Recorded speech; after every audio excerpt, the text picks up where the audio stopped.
ଯେଉଁ ବ୍ୟକ୍ତିର ଗୁଣ ନଥାଏ ନା ତାକୁ ପଶୁ ବୋଲିକି କୁହାଯାଏ। କାହିଁକି ନା ଭୋଜନ, ନିଦ୍ରା, ଭୟ ତଥା ମୈଥୁନ ଏମାନେ ପଶୁମାନେ ହିଁ କରିଥାନ୍ତି ଏବଂ ମଣିଷ ବି କରିଥାନ୍ତି।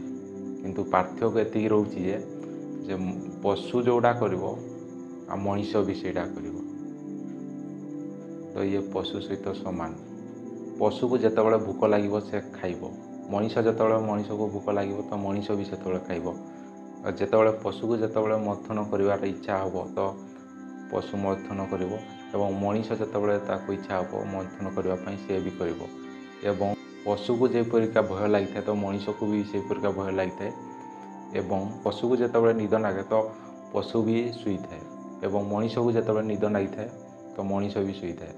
ଫରକ ଏତିକି ରହୁଛି କି କିନ୍ତୁ ପଶୁର ଜ୍ଞାନ ନାହିଁ, ବା ପଶୁ ଭାବିକି କ'ଣ ଗୋଟେ କରିବ କ'ଣ ନାହିଁ ସେ କେବେ ସେ ଭାବିକି ଚିନ୍ତା କରିକି ସେଇଟା କରିପାରେ ନାହିଁ। କିନ୍ତୁ ମଣିଷ ସେ ନିଜେ ଜାଣିପାରେ କି ଏଇଟା କେତେବେଳେ କରିବି, ସେଇଟା କେତେବେଳେ କରିବି, ଏବଂ କ'ଣ ପାଇଁ କରିବି, ଭୟ ଲାଗିଲେ କ'ଣ କରିବି, ଏବଂ ସେଇଟା ସେ ଅନୁଭବ କରିପାରେ ଏବଂ ସେଟାକୁ ସେ ଦିଗ ବଦଳାଇ ପାରେ। କିନ୍ତୁ ପଶୁ ସେଇଟା କରିପାରେ ନାହିଁ।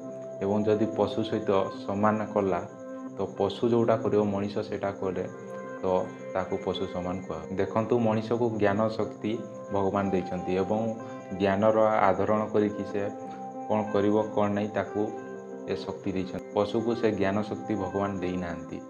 ତ ସେଥିପାଇଁ ଆପଣ ଏହାକୁ ଚିନ୍ତା କରିପାରନ୍ତି। ତ ଆଜି ପାଇଁ ଏତିକି ରହୁଛି। ନମସ୍କାର, ଜୟ ଜଗନ୍ନାଥ।